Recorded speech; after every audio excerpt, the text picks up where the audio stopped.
विष्णुर्विष्णुः श्रीमद्भगवतो महापुरुषस्य विष्णुराज्ञया प्रवर्तमानस्य ब्रह्माण्डे पूर्वके जम्बूद्वीपे भरतखण्डे भारतवर्षे मेरोदखण्डविभागे ब्रह्मणस्य द्वितीयपरार्धे श्रीश्वेतवराहसुतमन्त्रेष्टात्मशतितमे युगचतुष्कर्तकलिगे प्रथमचरणबोधावतारे शालिवाहनवर्तमाने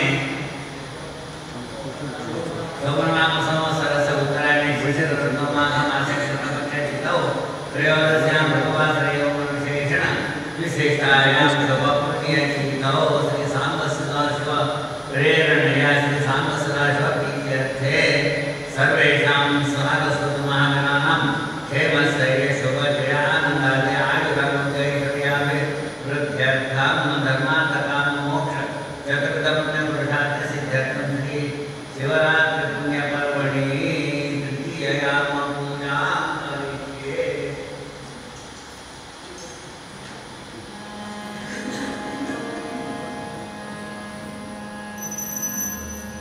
शिव शिव शिव शिवनाम सुमरनय शिव शिव शिव शिवनाम सुमरनय सकल मनोरथ पूरणकारिणी सकल मनोरथ पूरणकारिणी शिव शिव शिव शिवनाम सुमरनय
ब्रह्माच्युतार्चित विभो शिव सांब मूर्ते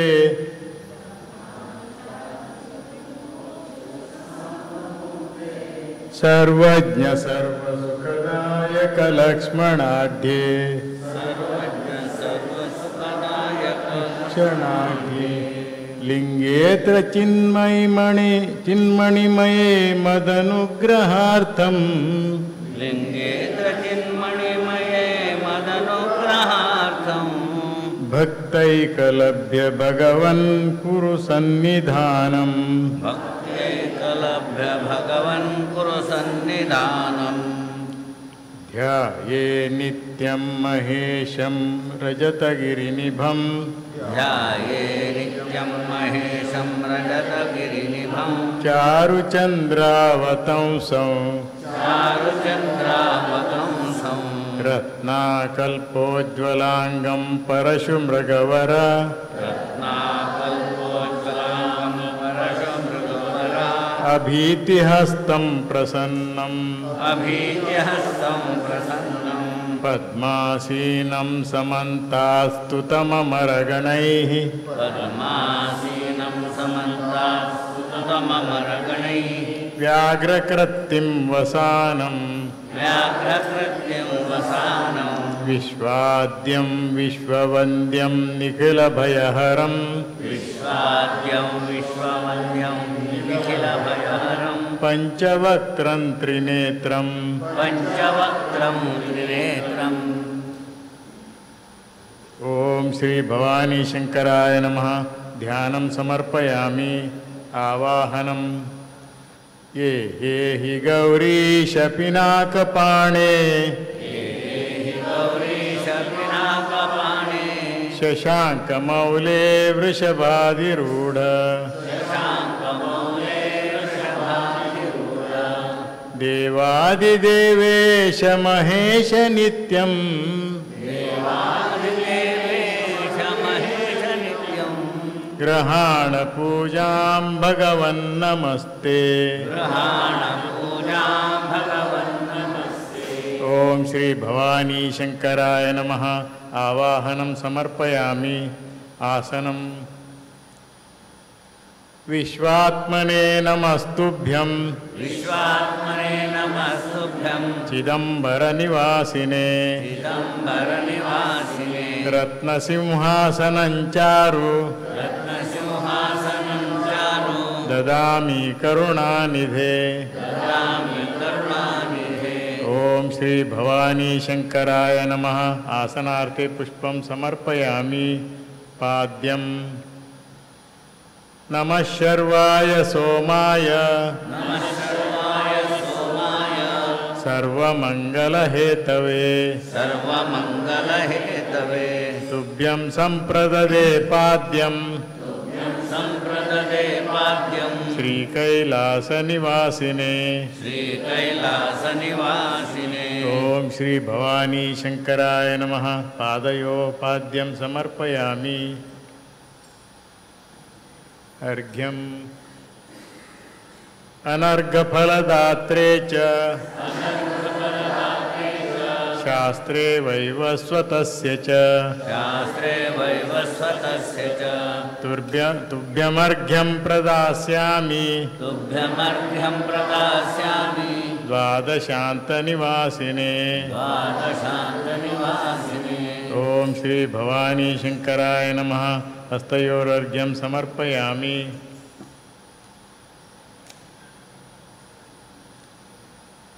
आचमनम् अशेष जगदाधार अशेष जगदाधार निराधार महेश्वर निराधार महेश्वर ददाम्याचमनं तुभ्यं ददाम्याचमनं तुभ्यं सुंदरेश नमोस्तुते। ओम श्री भवानी शंकराय नमः। आचमनीयंजलं समर्पयामि।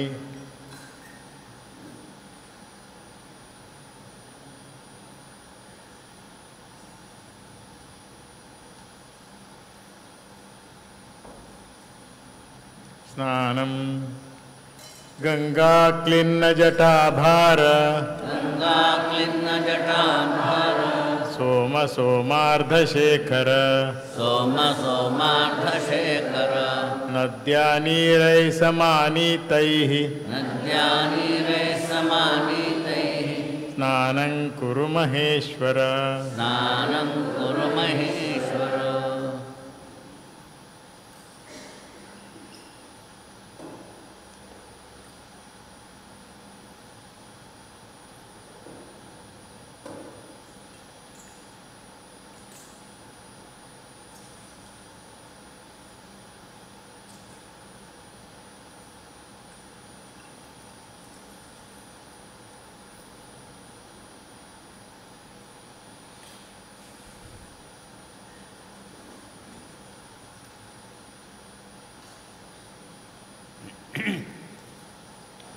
हरिः ॐ कद्रुद्राय प्रचेतसे मेढष्टामाय तव्यासे वोचे मशन्तामहृदे यथा नो अदिते करत्पश्वेन्द्रभ्यो यथा कवे यथा तोकाय रुद्र्यं यथा नो मित्रो वरुणो यथा रुद्रसिके तथे यथा विश्वे सजोषासा गाथपातिं मेधपातिं रुद्रञ्जलाशभेषजं तच्छय्यो सुम्नमीमहे यः शुक्र एव सूर्यो हिरण्यमिव रोचते श्रेष्ठो देवानां वसोः सन्नाकरत्यर्वाते सुगम्येषाय मेषे द्रभ्यो नारीभ्यो गवे अस्मे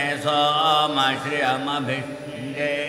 शतस्य नृणां महिश्रवस्वविरम्णं माना सोमपरिबाधो मारातयो जोहरन्ता आना इन्दो वाजे भजा यास्ते प्रजामृतस्य परस्मिन् धामनृतस्य मूर्धानाभा सोमवेन आभूषन्ति सोमवेदाः इमा रुद्राय तवसे कपर्दिने चेद्वीराय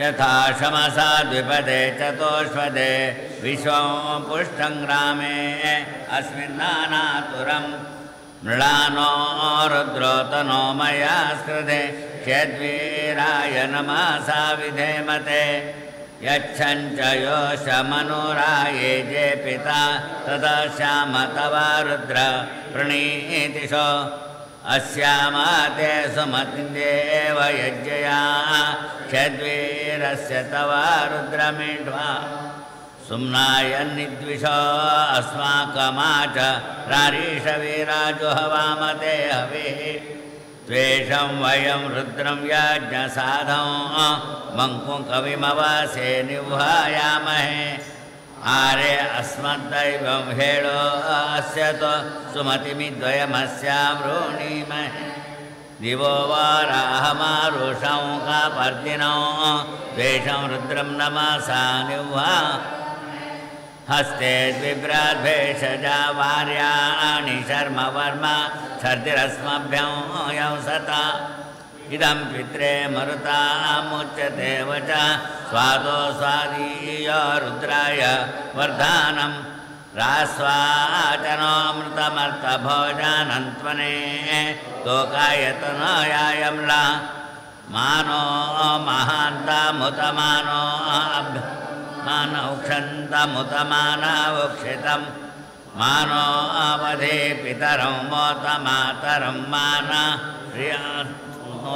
रुद्ररीरिषा माना सोकेतन ये माना आयौ मानो घोषमानो अश्वेषुरीरिषः वीरान् मानो रुद्रभामितो वाधेन् अविश्वन्त सदमित्वा हवामहे उपाते सोमान् पशुपा इवाकारं रास्वापितर्मरुतां सोम्नमस्मे भद्राहिते सुमतिर्मृळयत्तमाथा वयं वैते वृणीमहे आरेते गोघ्नमुतपूरुषघ्नं षड्वीरसुम्नमस्मेते अस्तो नो अधीच ब्रूहि देवाधाचन शर्मा यच्छद्विवरः अवोचाममवोऽस्मावस्युवा शृणोतु नो हवं रुद्रमरुत्वान्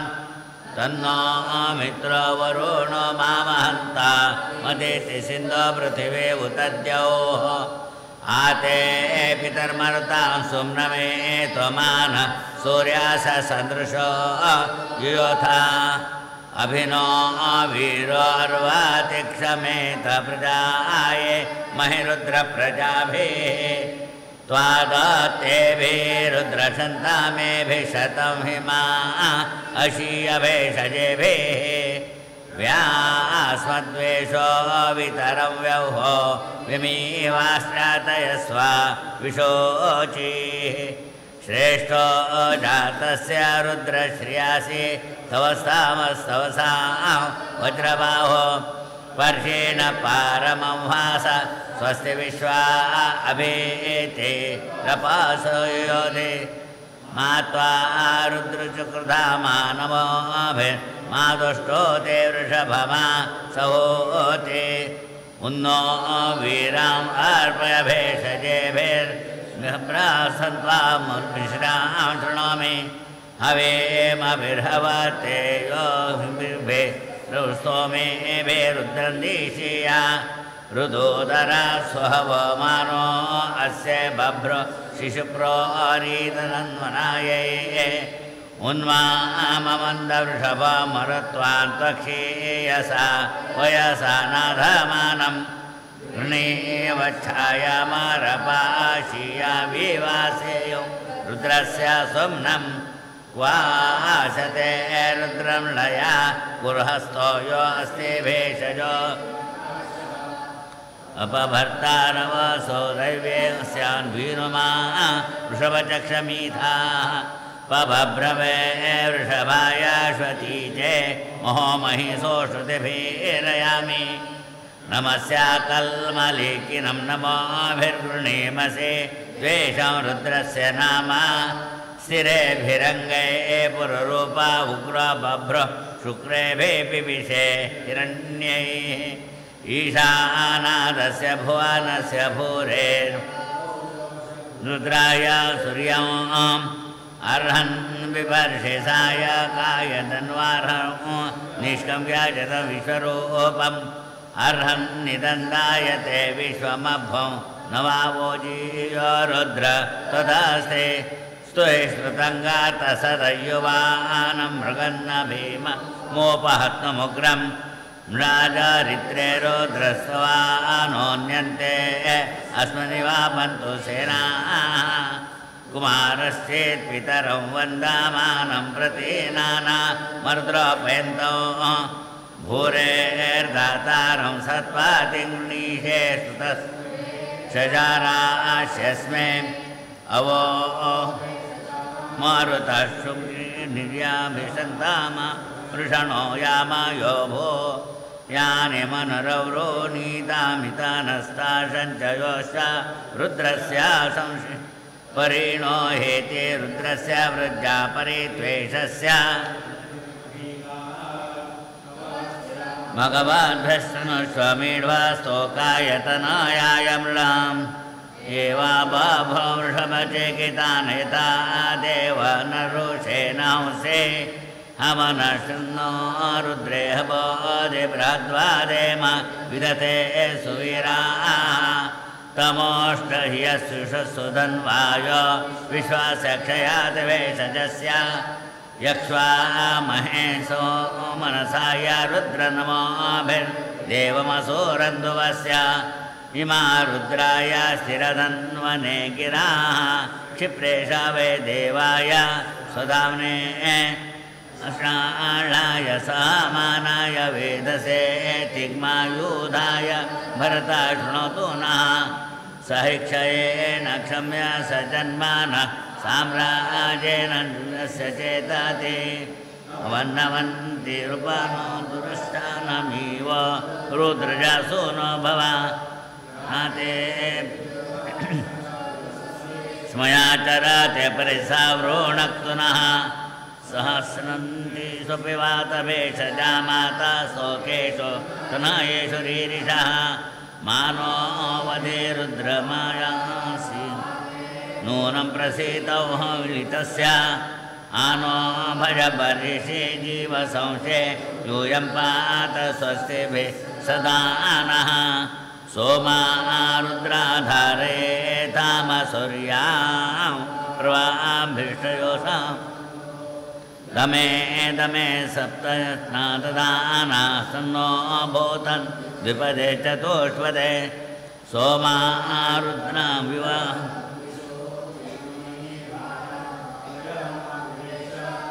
आरे बाधे तान् निर्रोतिं पराचेरसो मध्वास्मै श्रवसानि सन्तो सोमा रुद्रा युवमेतान्यस्मे विश्वा तनूषो भेषजानि दत्तम् अवास्यतं मुञ्चतं यन्नो अस्ति तनूषो बद्धं कृतमेनो अश्वत तिग्मायुधौ तिग्महेति सुषेवौ सोमा रुद्रा व्यसंरोळतन्नः प्रणो मुञ्चतं वरुणस्य पाशात् गोपायन्ति समानानां सपत्नानां विशासयम् अन्तारं शत्रूणां कृतविराजं गोपातिङ्गवाम् अहमस्मि सपत्नेन्द्र इवारिष्टो अक्षातः अधस्पत्ना मे पदोरिमे सर्वे अभिष्ठिताः अत्रैव वोपेन यामुभे आर्ति वज्जया वाचस्पते स्मे देवानि तामुददारं वदान् अभिभूरहजामगमन्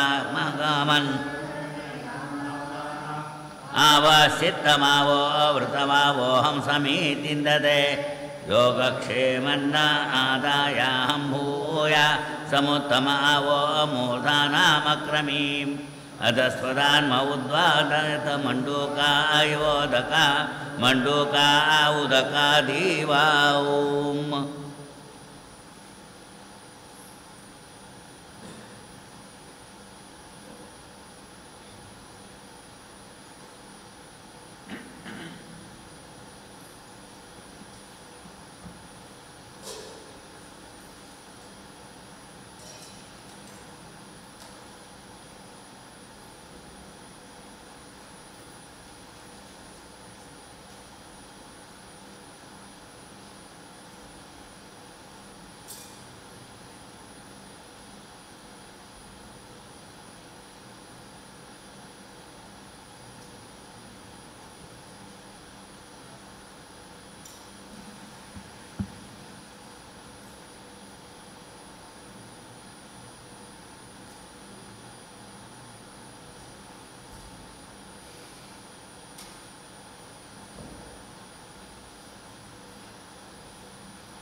ओम श्री भवानी शंकराय नमः। स्नानी अंजलं समर्पयामि। स्नानान्ते आचमनीयं समर्पयामि वस्त्रं दिगम्बरनमस्तुभ्यं गजाजिनधराय च व्याघ्रचर्मोत्तरीयाय वस्त्रयुग्मं ददाम्यहम् ॐ श्री भवानी शंकराय नमः। वस्त्रोपवस्त्रं समर्पयामि तदन्ते आचमनीयं समर्पयामि यज्ञोपवीतं चराचर जगद्रत्न प्रोतसूत्रधरायते नागयज्ञोपवीताय युपवीतं ददाम्यहम् ॐ श्री भवानी शंकराय नमः। यज्ञोपवीतं समर्पयामि तदन्ते आचमनीयं समर्पयामि भस्म अग्निहोत्र समुद्भूतं विरजा होम पावितं गृहाण भस्म हे स्वामिन् भक्तानां भूतिदायक ॐ श्री भवानी शंकराय नमः। भस्मकणान् समर्पयामि गन्धः नमः सुगन्धदेहाय यवन्द्य फलदायिने तुभ्यं गन्धान् प्रदास्यामि चान्दकासुरभञ्जन ॐ श्री भवानी शंकराय नमः। गन्धं समर्पयामि अक्षताः अक्षतान् धवलान् देव सिद्धगन्धर्वपूजित सुन्दरेश नमस्तुभ्यं ग्रहाण वरदो भव ॐ श्री भवानी शंकराय नमः। अक्षतान् समर्पयामि पुष्पं तुरीयवनसम्भूतं परमानन्दसौरभं पुष्पं गृहाण सोमेश पुष्पचापविभञ्जन ॐ श्री भवानी शंकराय नमः। पुष्पाणि समर्पयामि बिल्वपत्रं त्रिदलं त्रिगुणाकारं त्रिनेत्रं च त्रयायुधं त्रिजन्म पापसंहारं एकबिल्वं शिवार्पणम्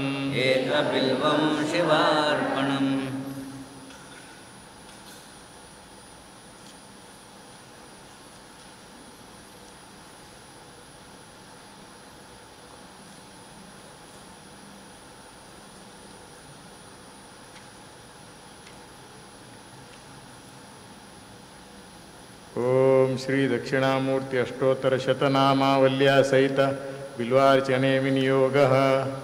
ओम ओंकार सिंह सर्वेन्द्राय नमः। ओम ओंकारोद्यान कोकिलाय नमः। ओम ओंकारनीडशोकराजे नमः। ओंकारारण्य कुंजराय नमः। ओम नगराज सुधाजने नमः। ओम नगराज जानलाय नमः। ओम नवमाणिक्यमालाढ्याय नमः। ओम नवचंद्रशिखामणिये नमः। ओम वंदिताशेषमौनीन्द्राय नमः। ओम नंदीशादिमदेशिकाय नमः। ओम मोहानलसुधासाराय नमः। ओम मोहाम्बुजसुधाकराय नमः। ओम मोहांधकारतरणाय नमः। ओम मोहोत्पलनभोमणये नमः। ओम भक्तज्ञानाभिजीतांशवे नमः। ओम भक्तज्ञानत्रनज्ञाय नमः। ॐ भक्ताम्भोजसहस्रांशवे नमः ॐ भक्तकेकिघनाघनाय नमः ॐ भक्तैकैराय नमः ॐ भक्तकोकदिवाकराय नमः ॐ गजानादिपूज्याय नमः ॐ गजचर्मोत्पलाय नमः ॐ गङ्गाधवलदिव्यांगाय नमः ॐ गङ्गापङ्कजसज्जाय नमः ॐ गगनाम्बरसंवीताय नमः ॐ गगनामुक्तमूर्धजाय नमः ॐ वदनाम्बुधिये नमः ॐ वदनेन्द्रसुहृदाय नमः ॐ वरदानैकनिपुणाय नमः ॐ वरवीणोज्ज्वलत्कराय नमः ॐ वनवाससमुल्लसाय नमः ॐ वनवीरैकलोलुपाय नमः ॐ तेजपुञ्जगणाकाराय नमः ॐ तेजसामपि भासकाय नमः ॐ विलेयनां तेजप्रदाय नमः ॐ तेजोमयनिशाजनाय नमः ॐ दमितानङ्गसङ्ग्रामाय नमः ॐ दरसासज्जिताङ्गनाय नमः ॐ दयारससुधासिन्धवे नमः ॐ दरिद्रधनसेवदये नमः ॐ क्षीरेन्दुस्फटिकाकाराय नमः ॐ क्षीरेन्दुमुकुटोत्पलाय नमः ॐ क्षीरोपरसरसिकाय नमः ॐ क्षिप्रैश्वर्यफलप्रदाय नमः ॐ नानाभरणवाग्भाय नमः ॐ नारीसम्मोहनाकृतये नमः ॐ नादब्रह्मरसास्वादिने नमः ॐ नागभूषणभूषिताय नमः ॐ मूर्तिनिन्दितकर्दर्पाय नमः ॐ मूर्तामूर्तजगद्वेषप्रिये नमः ॐ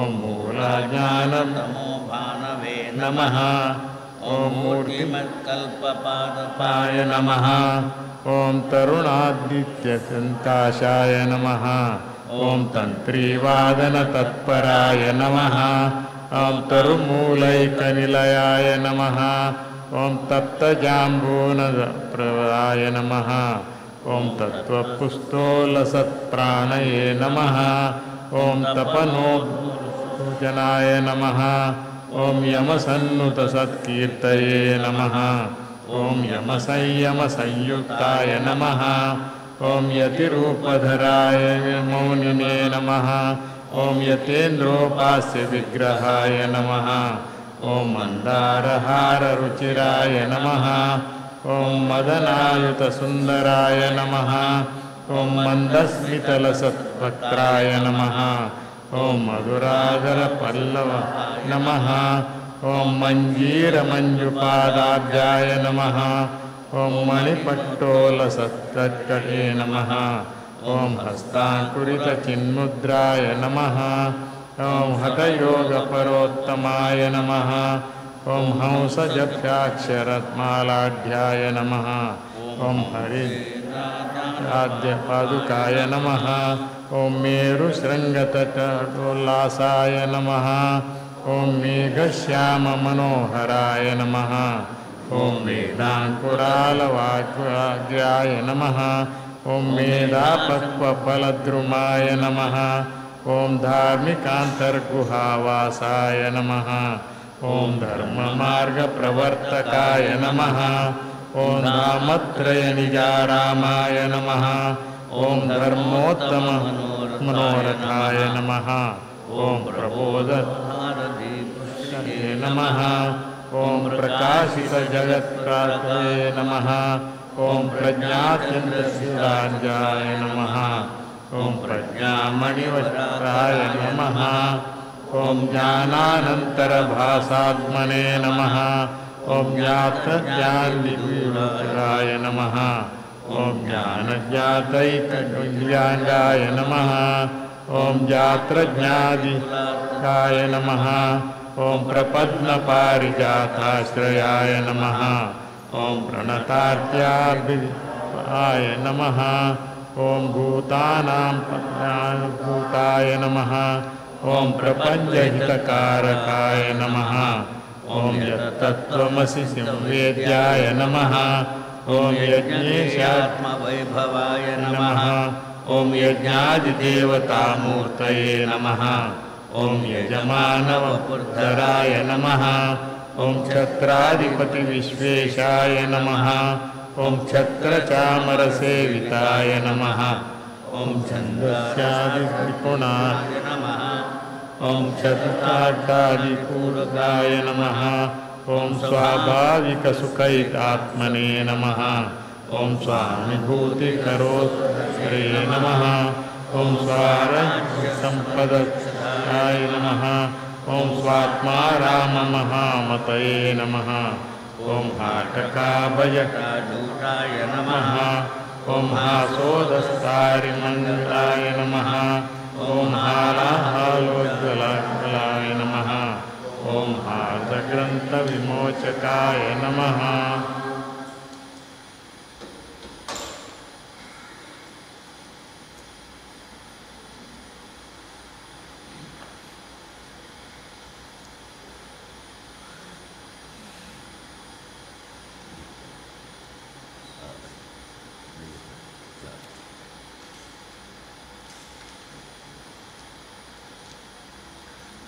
विशेषार्घ्यम्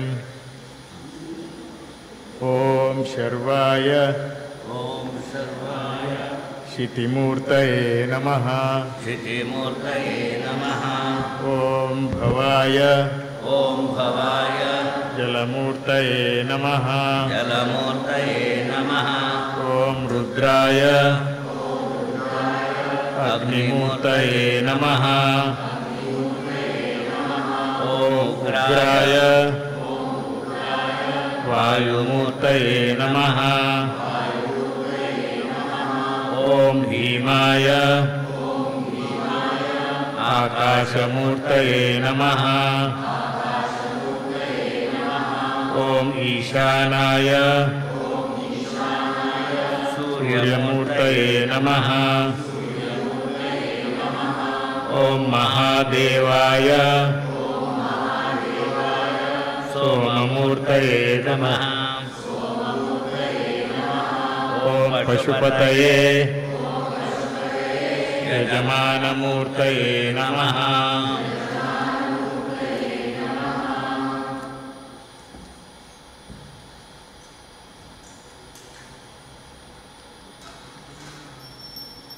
धूपः जराधरसुतानाथ धूर्जटे धवलप्रभ धूपमाग्रापयामीश दशाङ्गं गुग्गुलान्वितम् ॐ श्री भवानी शंकराय नमः धूपमाग्रापयामि दीपः साज्यवर्तियुतं दीपं सर्वमङ्गलकारकं समर्पयामि पश्चेदं सोमसूर्याग्निलोचन ॐ श्री भवानी शंकराय नमः दीपं दर्शयामि नैवेद्यं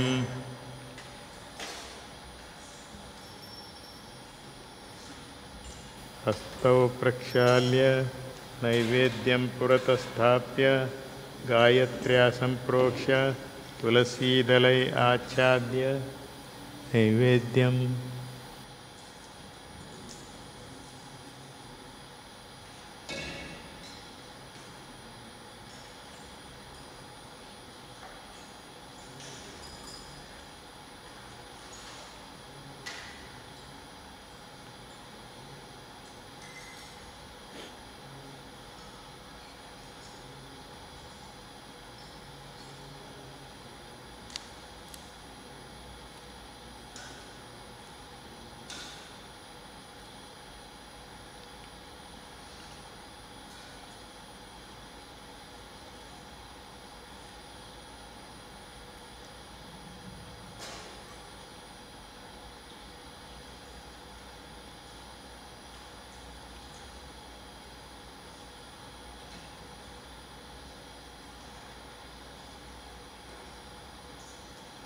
नैवेद्यं षड्रसोपेतं नैवेद्यं षड्रसोपेतं विशासनघृतान्वितं विशासनघृतान्वितं मधुक्षीरापूपयुक्तं मधुक्षीरापूपयुक्तं गृह्यतां सोमशेखर गृह्यतां सोमशेखर। ओम श्री भवानी शंकराय नमः। नैवेद्यं निवेदयामि।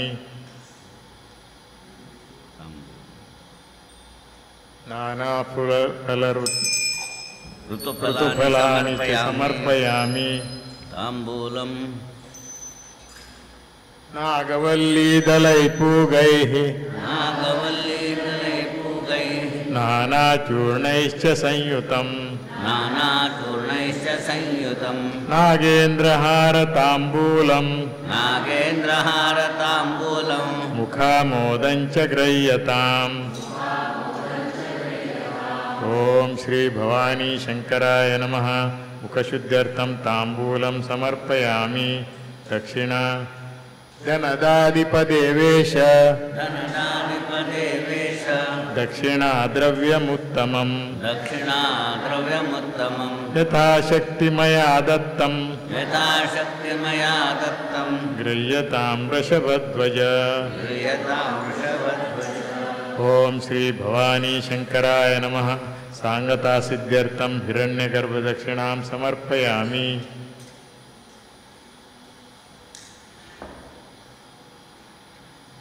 नीराजनम्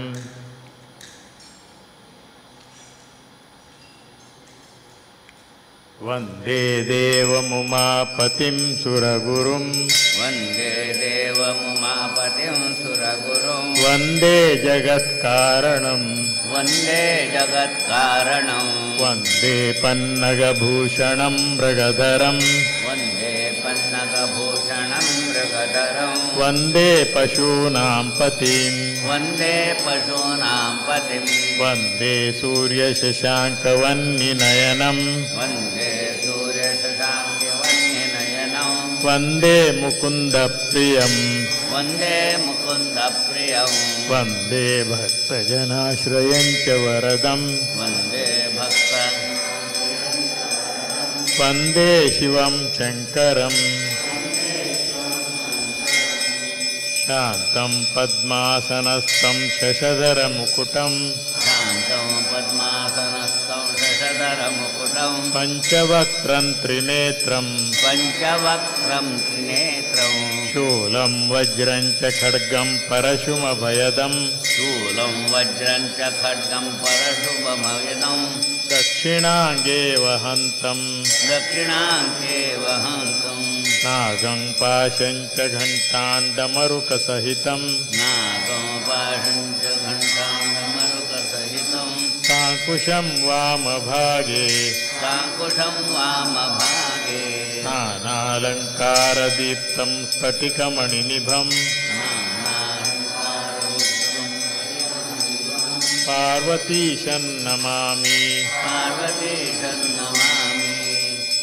कर्पूरगौरं करुणावतारं कर्पूरगौरं करुणावतारं संसारसारं भुजगेन्द्रहारं संसारसारं भुजगेन्द्रहारं सदा वसन्तं हृदयारविन्दे सदा वसन्तं हृदयारविन्दे भवं भवानी सहितं नमामि। भवं भवानी सहितं नमामि। त्वमेव माता च पिता त्वमेव त्वमेव माता च पिता त्वमेव त्वमेव बन्धुश्च सखा त्वमेव त्वमेव बन्धुश्च सखा त्वमेव त्वमेव विद्या द्रविणं त्वमेव त्वमेव विद्या द्रविणं त्वमेव त्वमेव सर्वं मम देवदेव। त्वमेव सर्वं मम देवदेव। नीराजनं नीराजनं निर्मलदीप्तिमध्ये दीपाङ्कुरैरुज्ज्वलमुच्छ्रितैश्च दीपाङ्कुरैरुज्ज्वलमुच्छ्रितैश्च घण्टानिनादेन समर्पयामि। घण्टानिनादेन समर्पयामि। मृत्युञ्जयाय त्रिपुरान्तकाय मृत्युञ्जयाय त्रिपुरान्तकाय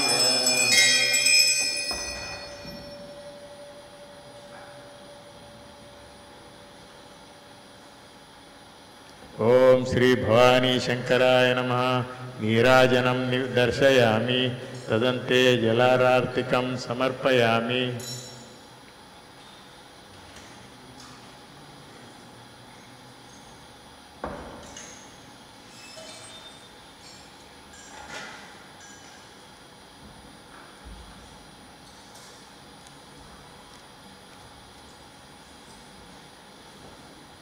मंत्र पुष्पांजलि।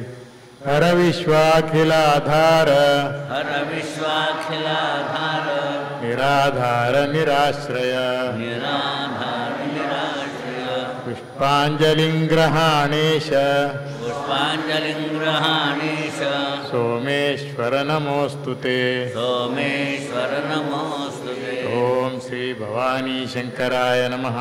मंत्र पुष्पांजलिं समर्पयामि। प्रदक्षिणा। पदे पदे दुरितघ्नं पदे पदे दुरितघ्नं माया भ्रमणवारकं माया भ्रमणवारकं पुरारे तव प्रीत्यर्थं पुरारे तव प्रीत्यर्थं प्रदक्षिणशतं मम। प्रदक्षिणशतं मम। ओम श्री भवानी शंकराय नमः। प्रदक्षिणां समर्पयामि। प्रार्थना। अन्यथा शरणं नास्ति अन्यथा शरणं नास्ति त्वमेव शरणं मम। त्वमेव शरणं मम। तस्मात् कारुण्यभावेन तस्मात् कारुण्यभावेन रक्ष मां परमेश्वर। रक्ष मां परमेश्वर। ओम श्री भवानी शंकराय नमः। प्रार्थनां समर्पयामि। नमस्कार। मृत्युंजयाय रुद्राय मृत्युंजयाय रुद्राय नीलकंठाय शंभवे नीलकंठाय शंभवे अमृतेशाय शर्वाय अमृतेशाय सर्वाय महादेवाय ते नमः। महादेवाय ते नमः। ओम श्री भवानी शंकराय नमः। नमस्करोमि। विशेषार्घ्यं वरदत्वं वरं देहि वरदत्वं वरं देहि वाञ्छितं वाञ्छितार्थद वाञ्छितं वाञ्छितार्थद अनेन सफलार्घ्येन अनेन सफलार्थेन फलदोस्तु सदा मम। फलदोस्तु सदा मम। ओम श्री भवानी शंकराय नमः। विशेषार्घ्यं समर्पयामि। क्षमाञ्च याचे। आवाहनं न जानामि आवाहनं न जानामि न जानामि विसर्जनं जानामि विसर्जनं पूजाञ्चैव न जानामि पूजाञ्चैव न जानामि क्षमस्व परमेश्वर क्षमस्व परमेश्वर क्षमस्व देवदेवेश क्षमस्व देवदेवेश क्षमस्व भुवनेश्वर क्षमस्व भुवनेश्वर तव पादाम्बुजे नित्यं तव पादाम्बुजे नित्यं निश्चला भक्तिरस्तु मे। निश्चला भक्तिरस्तु मे। ओम श्री भवानी शंकराय नमः। क्षमाञ्च याचे। समर्पणं। सर्वं सदाशिवसहस्वममापराधं सर्वं सदाशिवसहस्व मग्नं समुद्धरमहत्यमुमापदब्धौ मग्नं समुद्धरमहत्यमुमापदब्धौ सर्वात्मना तव पदाम्बुजमेव दीना सर्वात्मना तव पदाम्बुजमेव दीनः स्वामिन्ननन्यशरणः शरणं गतोऽस्मि स्वामिन्ननन्यशरणः शरणं गतोऽस्मि स्वामिन्ननन्यशरणः शरणं गतोऽस्मि स्वामिन्ननन्यशरणः शरणं गतोऽस्मि गतं पापं गतं दुःखं गतं दारिद्र्यमेव च आगता सुखसम्पत्ति पुण्याश्च तव दर्शनात् देवो दाता च भोक्ता च देवरूपमिदं जगत् देवो जयति सर्वत्र यो देवः सोऽहमेव हि अनेन कृतपूजा कर्मणा श्री भवानी शंकर महारुद्र प्रियताम् ओम तत्सत् ब्रह्मार्पणमस्तु।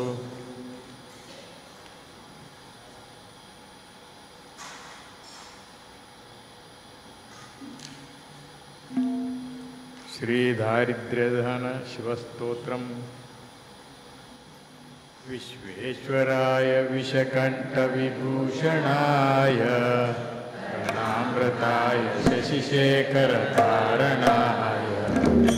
दूरदान्तिधवलाय जटाधराय दारिद्र्यदुःखदहनाय नमः शिवाय दारिद्र्यदुःखदहनाय नमः शिवाय दारिद्र्यदुःखदहनाय नमः शिवाय